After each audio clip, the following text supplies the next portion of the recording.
Agora, daqui a pouco eu vou entrar sobre Cacoal, mas eu preciso aproveitar, porque essa semana o Brasil todo, infelizmente, a mídia, a grande mídia que deveria divulgar com lisura, com transparência, né, não divulga, o senador. A leitura do relatório da CPMI. Isso. O povo brasileiro, vou perguntar no linguajar do povo brasileiro. Povo brasileiro, vocês perderam tempo lá ou não? Ou ainda há possibilidade da verdade ser esclarecida e os verdadeiros culpados serem punidos? Olha, eu digo o seguinte, nós não tínhamos maioria na CPI, então o relatório da senadora Elisiane foi aprovado. Agora, o que nós conseguimos vencer na CPI? Porque até então, antes da CPI, ninguém tinha informação sobre o que realmente aconteceu no dia 8. As pessoas têm dúvida de que houve uma invasão, que houve quebra-quebra no Palácio do Planalto, na Câmara dos Deputados, Senado e STF? Não. Todo mundo viu isso, o Brasil inteiro. Agora, o que os brasileiros não sabiam e que hoje, com essa CPI, todo mundo passou a saber? É que o Ministério da Justiça tinha condições de impedir o que aconteceu e não agiu para impedir. O ministro do GSI, o general G. Dias, tinha condições de empregar a força de segurança do Palácio do Planalto, 5 mil homens. 5 mil homens ele tinha à disposição. Ele podia ter usado essa força de segurança e impedir a invasão e não impediu. Ou seja, o Palácio do Planalto facilitou a invasão, o Ministério da Justiça facilitou a invasão. Tinha 500 homens da Força Nacional no pátio do Ministério da Justiça. Ele não deixou ninguém agir.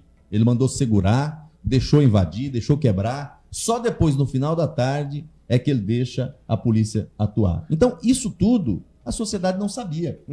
Quando as imagens começaram a avançar, a vazar, aí começaram a ver, mas esse aí não é o G. Dias, está andando tranquilamente? Lá dentro o pau estava atorando lá embaixo, quebrando tudo. Isso. E a pessoa que poderia dar a ordem para evitar aquilo tudo andando. Estava lá no meio deles. E até encaminhando algumas pessoas para a saída. Então, o que a CPI fez foi escancarar ao Brasil a omissão do governo federal. Eles poderiam ter evitado o que aconteceu no 8 de janeiro. E aí, a questão é, mas por que deixaram acontecer? Por uma razão simples.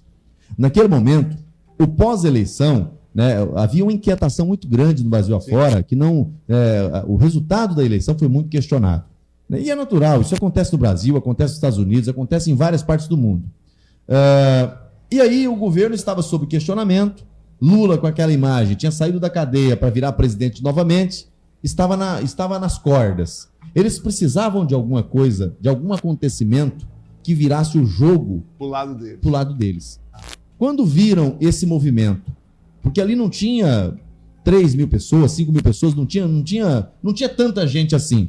Quando eles viram esse conjunto de pessoas indo para a invasão, sabiam que estavam desarmados, sabiam que os militares não estavam apoiando, sabiam que não tinha grupos paramilitares. Ou seja, é um bando é um grupo de pessoas baderneiros, vamos colocar assim. Então, deixa acontecer. Vidro a gente reforma, coloca outro, mas a gente vai virar o jogo. E foi o que aconteceu. A partir dali, começaram a vender a narrativa do golpe.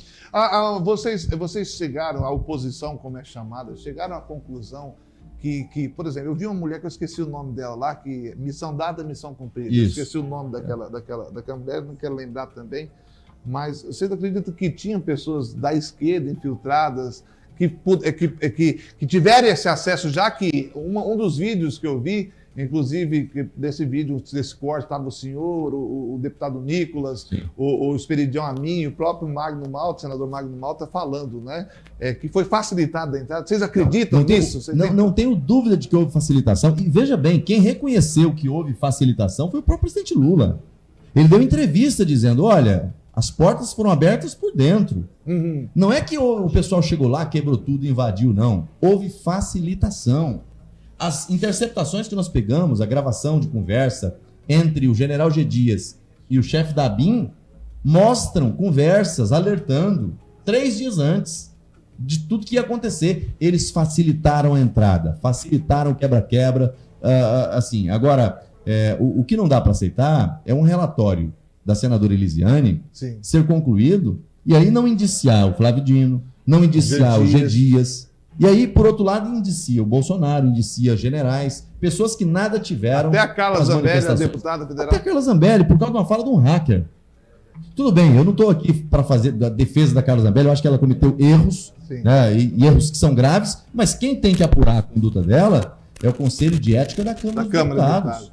Não é a CPI. Agora, só para explicar para o povo, para a gente ser bem claro aqui, ontem eu até vi uma lembrança que fez um ano que eu fui em Brasília. Fui visitar em outubro do ano passado, o clima já estava meio tenso lá. Né? Parece que o povo já sabia dos resultados das eleições lá em Brasília, lá dentro do Congresso. Já vinha. Já havia essa manipulação. Eu acredito que foi manipulado, e essa é a minha fala. Eu acredito que tenha sido manipulado o resultado das eleições. Agora, esse relatório foi aprovado. Explica para o nosso telespectador, porque tem o senhor Simples que está lá na linha 10, na linha 9 assistindo, e eu quero agradecer a audiência de todos, lá nos bairros periféricos, que não entende. Qual que é o próximo passo agora? O Bolsonaro vai ser preso, vai ser indiciado. Qual que é o próximo passo agora, senador? Bom, uma vez aprovado o relatório no âmbito da comissão, esse relatório é encaminhado à Procuradoria-Geral da República. Né? Porque ali ela fez, ela apontou alguns nomes onde ela recomenda o indiciamento. Sim. Mas a investigação, a persecução penal, ela é feita pela Procuradoria-Geral da República. Não é a CPI. A CPI ela funciona como uma delegacia de polícia. Sim. Mas a parte da investigação mais profunda, com o indiciamento, com a denúncia, é o Ministério Público que faz.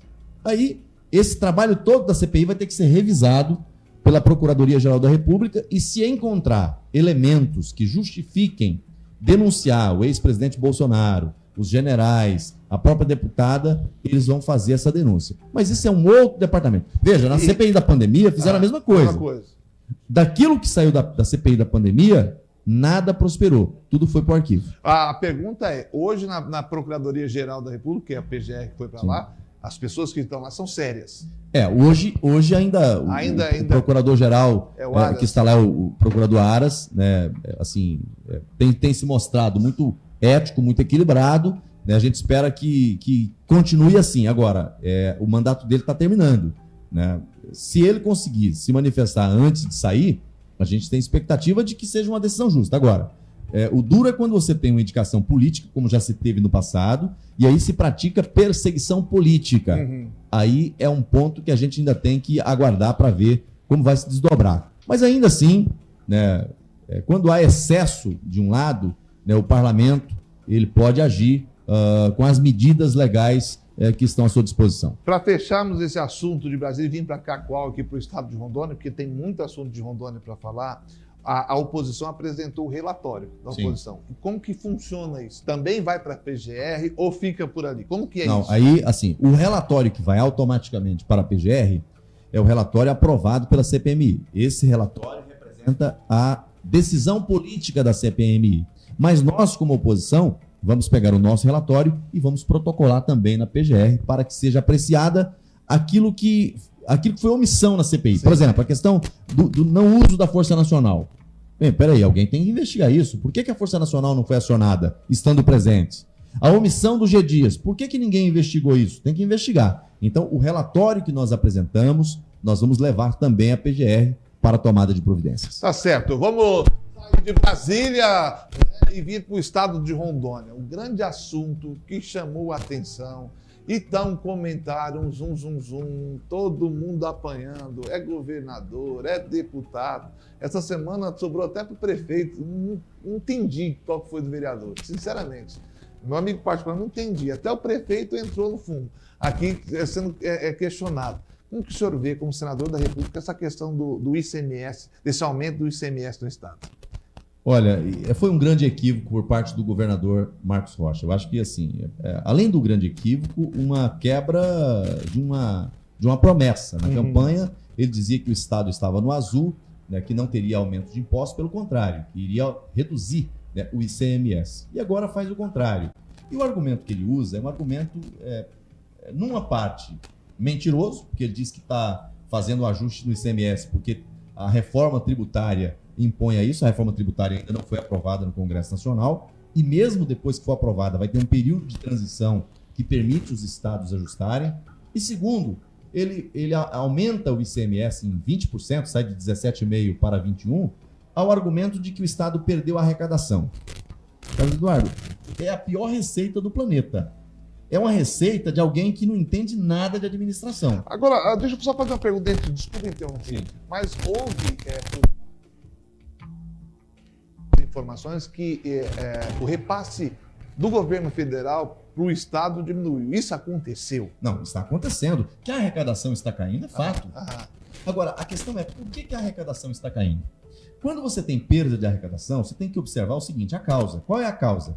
É a atividade econômica que não está boa. Se você está com problema na atividade econômica, o comércio não está vendendo bem, o setor de serviços não está funcionando bem, ou seja, diminuiu o volume no setor de serviços, aí você vai aumentar a carga tributária. Se você aumenta a carga tributária, você piora o ambiente econômico. Você piora o ambiente econômico. Eu me lembro na época do presidente Bolsonaro, na pandemia, quando nós tivemos problema, né, a receita caindo, né, o orçamento diminuindo, o que o presidente Bolsonaro fez no meio daquela crise toda? Ele reduziu impostos em centenas de produtos. E aí o pessoal dizia o seguinte, vai estourar o orçamento, porque o Bolsonaro está reduzindo a carga tributária, vai arrecadar menos, o orçamento vai ficar menor e aí vai ter problema. E qual foi o resultado que nós tivemos naquela época? Ele baixou os impostos e a arrecadação subiu. Aumentou. Por quê? Porque quando você reduz a carga tributária, você universaliza a contribuição, mais gente vai contribuir. O consumidor, que às vezes tinha o produto num patamar de preço, quando você reduzir o tributo, aquele produto vai baixar o preço, o consumidor vai comprar mais. O consumidor comprando mais, o Estado arrecada mais. Então, essa receita de aumentar impostos para poder melhorar a arrecadação é uma receita equivocada. Essa receita é a receita do PT, não é a receita da direita, não é a receita da gestão moderna, eficiente. E aqui houve um erro duplo. Né? Ele aumenta a alíquota em 20%, não é o comerciante que vai pagar esse tributo, é o consumidor, e ainda manda uma proposta para criar um imposto para o setor rural, que é outro que está estrangulado. O agro está sofrendo, está sangrando. Por quê? Veio esse novo governo federal e aí tudo despencou. O preço da carne, né? Despencou? A arroba do boi que estava R$300, tá, chegou a 160. Né? Os preços dos insumos, né, defensivos, sal mineral, arame, essas coisas, não baixou tanto. Não baixou, não. Está lá em cima.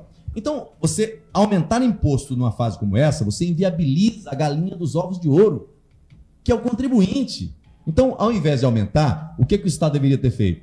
Primeiro, corte de gastos, enxugamento da máquina, eficiência administrativa. E aí sim, fazer de maneira... Por exemplo, você tem um passivo fiscal, né, dívidas que não foram pagas. Né? Faz o refis, eu acho que a Assembleia aprovou o refis, vota isso e aprova. Mas não foi isso que fizeram. E aí eu tenho que fazer um registro aqui, Carlos José, porque tem muita gente batendo nos deputados estaduais, sim, não são inocentes, porque passou pela Assembleia. Era a minha próxima pergunta. Não são inocentes, passou pela Assembleia. Agora, como é que passou? E aí é preciso separar o joio do trigo. Aí é preciso separar o joio do trigo. Essa matéria passou na Assembleia de um jeito, eu parei para assistir a votação. Eu assisti também depois, eu fui assistir para ver. Olha, eu já fui vereador, eu fui deputado federal e sou senador da República. Eu sei como é que funciona ali dentro. Não é o tempo todo que o parlamentar está ali no plenário, 24 horas. Às vezes chega um prefeito, chega um vereador, ele está atendendo no seu gabinete, está atendendo numa sala. Se tem uma matéria que não está na pauta, ele está tranquilo em relação àquela matéria. De repente coloca essa matéria extra pauta, alguém lê o texto, não fala de ICMS, não fala de aumento de impostos, falam dois números. É bem assim, ó, projeto de lei, tal, que prevê...